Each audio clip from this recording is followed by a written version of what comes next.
Still on what is trending, the former governor of Lagos State, Mr. Fashola, has come on to say that there's a huge difference between minimum wage and salary. That what the labor is actually looking at is more like salary review, but the Constitution of Nigeria has no provision for salary review but minimum wage, and he came up with some technical economic terms to try to dissect what the minimum wage is and salary is, and said that minimum wage, I don't want to bite my tongue and I don't want to crack my head. If you've not seen it, hear him. And oftentimes we use them interchangeably. I discussed it in my book, I think from pages 88. And if you do a search, you will see a lot of literature on the distinction between wages and salaries. Salaries are paid monthly. Wages are paid for blue-collar workers who work on factory floor per hour. So what we are doing is a salary review, not a wage review. And therefore, we are going to end up getting the wrong answers. Interestingly, what our Constitution provides for is a wage review. It doesn't provide for a salary review. There's another... Indirectly, our man here is saying that since our Constitution does not provide for salary review but minimum wage review, it means that all what labor is clamoring for, of course, because if minimum wage, with the general mindset as it is, if minimum wage is increased from 30,000, say from 30,000 to 60,000, and while minimum wage was 10,000, I was being paid 60,000 naira. And now minimum wage has been moved from 30 to 60. I expect, like every other person, also expects to be paid 120 or something between 100 and 120 within that neighborhood. That is what everybody's mindset is. But what they're saying now, that no, that even though minimum wage is increased, does not mean that salary will be increased. And to some extent, I see reason with him, because honestly, without being trying to be biased here, I can tell you that our problem in this country, I'm not an economist, but what I have observed so far, the little economics I learned while I was in school about inflation and how inflation comes around and the different types of inflation, I know for sure that this minimum wage or livable wage we are working for, we are clamoring for, is going to be the killing wage, the death wage that is going to kill us at the end of the day. Because as it is, as the minimum wage is being implemented, Nigeria has not opened new factory.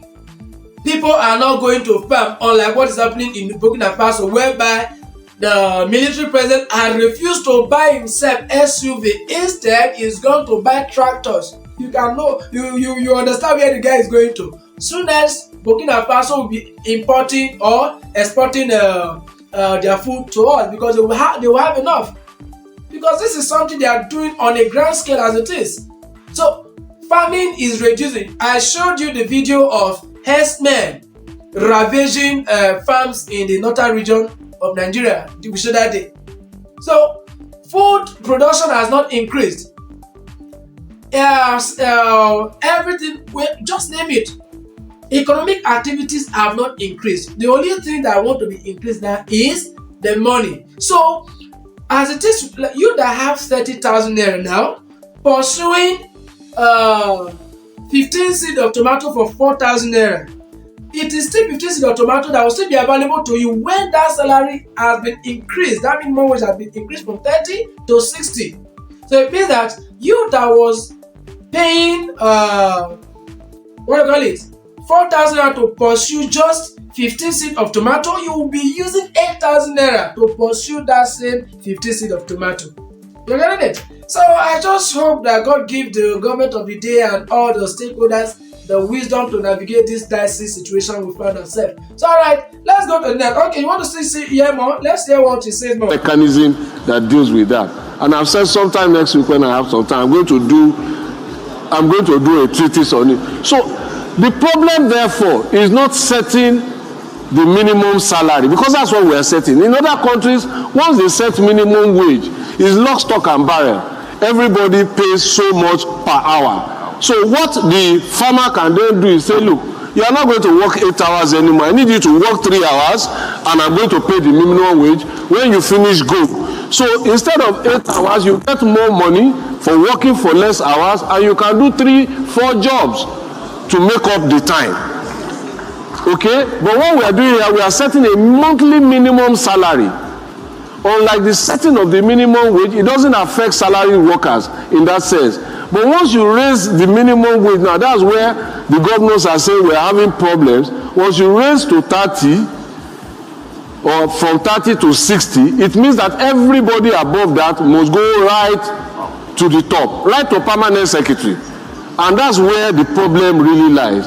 So, and I still want to point out something here. You know, as this issue of minimum wage, we've always been looking at it as a government thing. No, if you look at Nigerian Act on this issue of minimum wage, any private establishment that has workers is bound to actually pay or pay this minimum wage. So imagine you taking how much are you paying for your child's school fees right now? If you're taking your child to a private school, if that private school pays the cleaner at that in that school maybe 30,000 naira currently or 40,000 naira currently, when the minimum wage has been implemented, it means that school will have to pay nothing less than 60,000 naira. And you know what that would be? The final consumer will always bear it. You that has gotten increment in your minimum wage, you will come it out from the school fees. You will come it out at the market. So we just hope everything gets right, because as it is now, some people are saying jackbarring is the right thing to do. I heard the story of a 70-year-old man who has to travel to Canada, and people are asking him, man, look at you at this your age, why are you traveling? He said, no guy, I'm not traveling for myself. I have stayed here and I've worked all my life for this country, hoping for the Messiah to come. That I'm about fading out, and I can't go to meet my fathers with the mind that my children are still going to go through the same circle that I went through. That he has to move to a horizon where things are getting better. And when I heard the story of this man, I just pray that everything goes well with him. As far as I'm concerned, God so willing, all of us are going to make it here in this country. We go nowhere. Now here we die.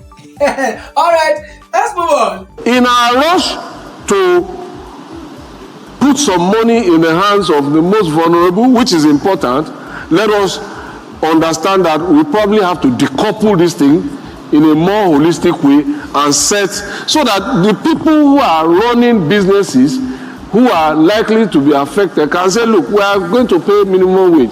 So if you use the calculation for minimum wage as it is, what you will get is that our minimum wage actually is not 30,000 naira. All right, that's it. So let's move on to the next story. On a funny note,